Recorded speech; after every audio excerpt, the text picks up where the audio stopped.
hung upon love, so fortunate, yet miserable most, to love unloved.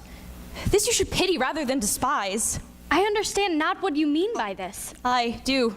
Persevere, counterfeit sad looks, make mouths upon me when I turn my back, wink at each other, hold the sweet chest up. This sport, well carried, shall be chronicled. If you have any pity, grace, or manners, you would not make me such an argument. But fare you well, 'tis partly my own fault, which death or absence soon shall remedy. Helena, stay. Hear my excuse, my love, my life, my soul, fair Helena. Oh, excellent! Sweet, do not scorn her so. If she cannot entreat, I can compel. Thou canst compel no more than she entreat. Thy threats have no more strength than her weak prayers. Helen, I love thee, by my life I do. I swear by which I will lose for thee to prove him false that says I love thee not. I say I love thee more than he can do. If so, withdraw and prove it too. Quick, come. Lysander, where to tends all this?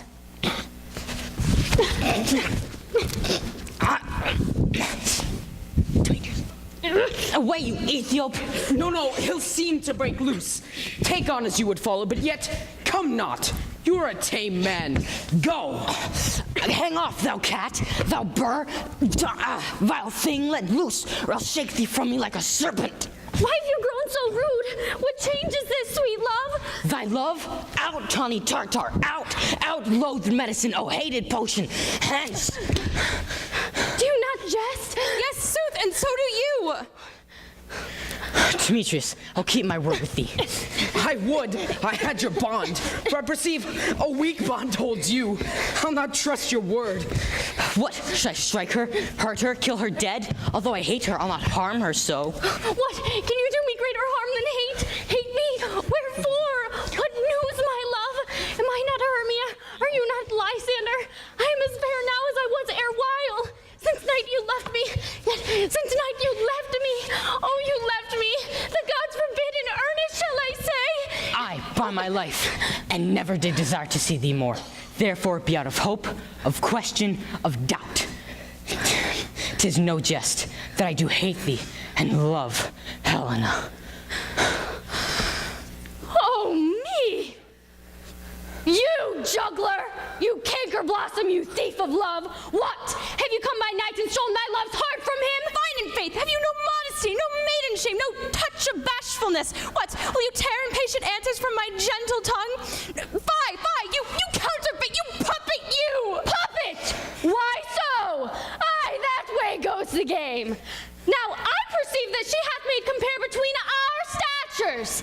She hath urged her height, and with her personage, her tall personage, her height, forsooth, she hath prevailed with him.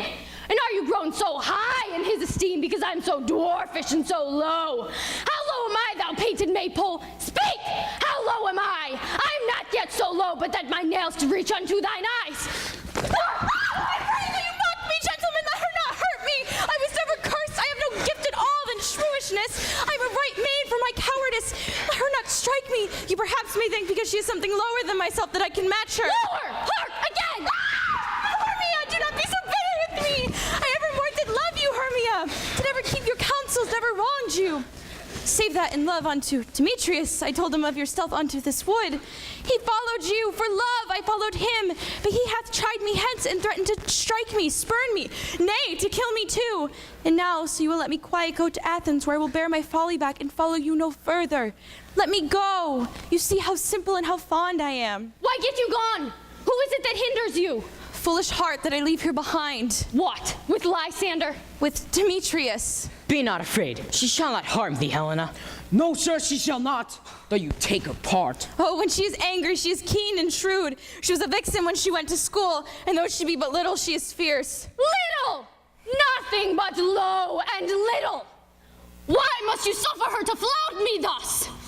Let me come to her!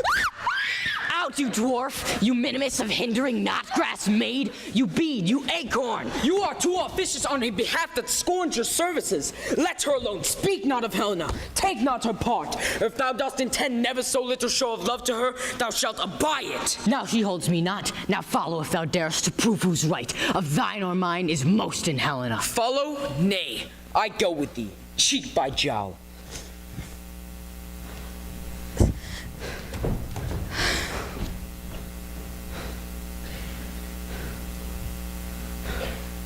mistress. All this coil is long of you. Nay, go not back. I will not trust you. I no longer stay in your cursed company. Your hands than mine are quicker for a fray. My legs are longer, though, to run away! I am amazed and know not what to say.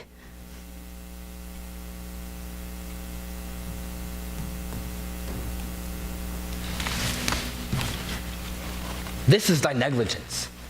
Still thou mistakest, or else commits thy knaveries willfully. Believe me, King of Shadows, I mistook. Did not you tell me I should know the man by the Athenian's garment he had on? And so far blameless proves my enterprise, that I have anointed an Athenian's eyes. And so far am I glad it did so sort, as this their jangling I esteem a sport. Thou seest these lovers seek a place to fight. Hide therefore, Robin, overcast the night. The starry welkin cover thou anon, with drooping fog as black as Acheron. And lead these testy rivals so astray, as one come not within another's way. Like to Lysander, sometime frame thy tongue, then stir Demetrius up with bitter wrong. And sometime rail thou like Demetrius, till o'er their brows death counterfeiting sleep, with leaden legs and batty wings doth creep. Then crush this herb into Lysander's eye, whose liquor hath this virtuous property to take from thence all air with his might, and make his eyeballs roll with wonted sight. And when they next wake, all this derision shall seem a dream and fruitless vision, and back to Athens shall the lovers rend, with league whose date till death shall never end. Whilst I in this affair do thee employ, I'll to my queen and beg her Indian boy, and then I will her charm and I release from monsters' view, and all things shall be peace. My fairy lord, this must be done with haste. For night's swift dragons cut the clouds full fast, and yonder shines Aurora's harbinger. At his approach, ghosts, wandering here and there, troop home to churchyards. Damned spirits all, that in crossways and floods have burial, already to their wormy beds are gone. For fear lest day should look their shames upon, they willfully themselves exile from light, and must for aye consort with black-browed night. But we are spirits of another sort. I with the morning's love have oft made sport, and like a forest to the grooves may tread, even to the eastern gate all fiery red, opening on Neptune with fair blessed beams, turns into yellow gold with salt green streams. But, notwithstanding haste, make no delay, we may effect this business yet, ere day. Up and down, I will lead them up and down. I am feared in field and town. Goblin, lead them up and down. Here comes one. Where art thou, proud Demetrius? Speak thou now. Here, villain, drawn and ready. Where art thou? I will be with thee straight. Follow me then to plainer ground.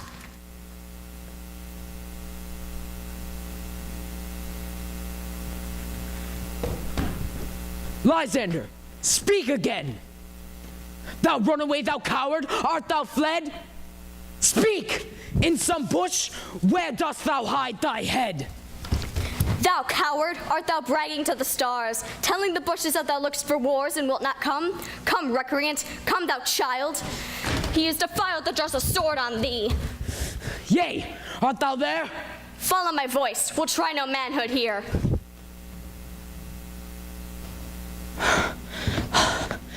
He goes before me and still dares me on. When I come where he calls, then he is gone. The villain is much lighter heeled than I followed fast, but faster did he fly, that I am in dark, unfallen way. Here will rest me. Come, thou gentle day, for if but once thou show me thy grey light, I'll find Demetrius and revenge this spite. Ho, ho, ho, coward, why comest thou not? Why thou darest? For while I wot, thou runnest before me, shifting every place, and darest not stand nor look me in the face. Come hither, I am here. Nay then, thou mockest me.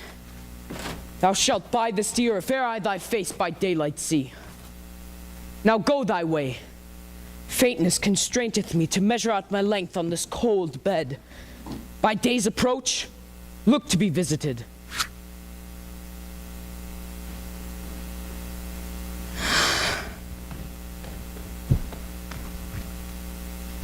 O weary night, O long and tedious night, abate thy hours.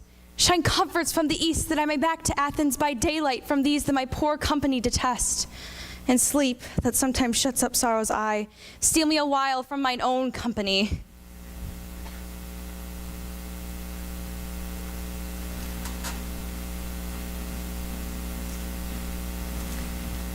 Yet but three, come one more, two of both kinds make up four.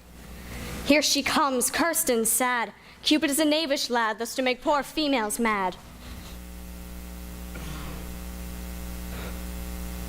Never so weary, never so in woe, bedabbled with the dew and torn with the briars. I can no further crawl, no further go. My legs can keep no pace with my desires. Here will I rest me for the break of day. Heaven shield Lysander if they mean a fray.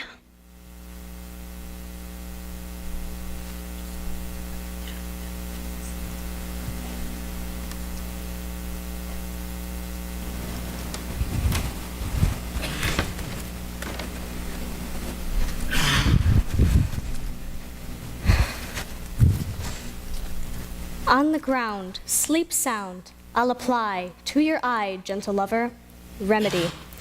When thou wakest, thou takest true delight in the sight of thy former lady's eye, and the country proverb known that every man should take his own, in your awaking shall be shown.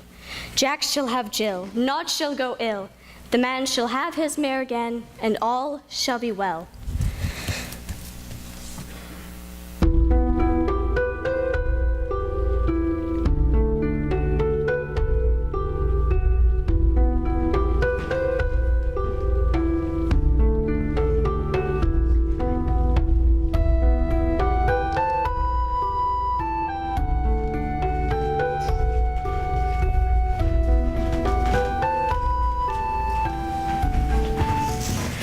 Sit thee down upon this flowery bed, while I thy amiable cheeks do coy, and stick musk roses in thy sleek, smooth head, and kiss thy fair large ears, my gentle joy.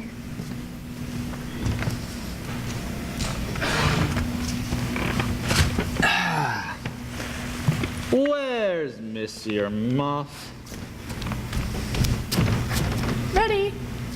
Scratch my head, Monsieur Moth.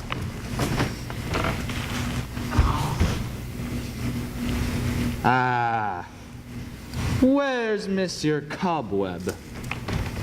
Ready. Monsieur Cobweb. Good, Monsieur. Get your weapons and kill me a red-hipped humblebee on the top of a thistle.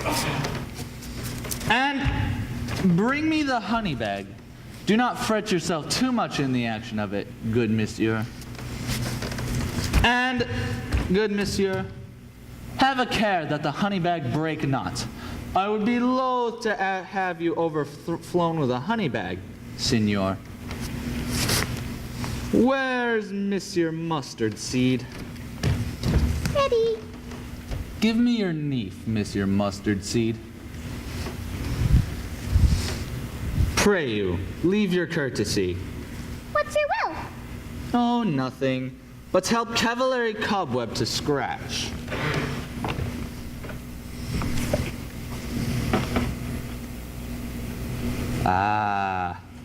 I must to the barber's, Monsieur.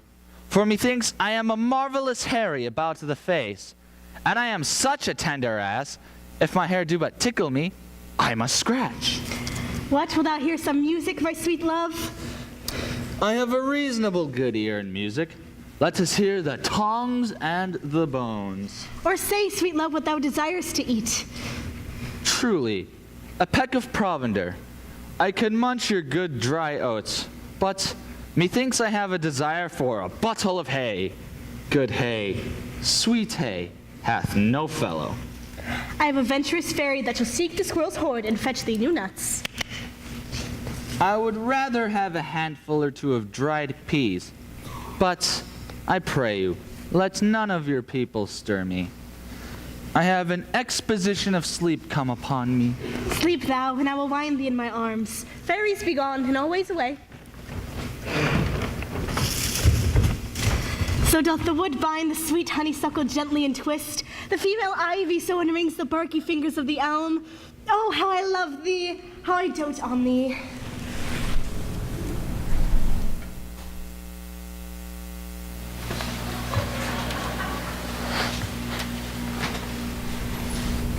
Welcome, good Robin. Seest thou the sweet sight? Her dotage now I do begin to pity. For, meeting her of late behind the wood, seeking sweet favors from this hateful fool, I did upbraid her and fall out with her. For she, his hairy temples then had rounded like a coronet of fresh and fragrant flowers. That same dew, which on the same bud, was wont to swell like round and orient pearls, stood now within the pretty floweret's eyes like tears that did their own disgrace bewail. When I had at my pleasure taunted her, and she in mild terms begged my patience, I then did ask of her changeling child, which straight she gave to me, and her fairy sent to bear him to my bower in fairyland.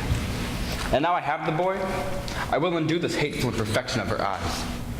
And, gentle Puck, take this transformed scalp from off the head of this Athenian swain. When waking, he, when other do, may all to Athens back again repair, and think no more of this night's accidents, but as the fierce vexation of a dream.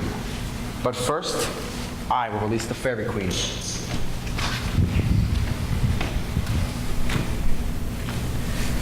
Be as thou west wont to be, see as thou west wont to see. Dian's bud, or Cupid's flower, hath such force and blessed power. Now, my Titania, wake you, my queen.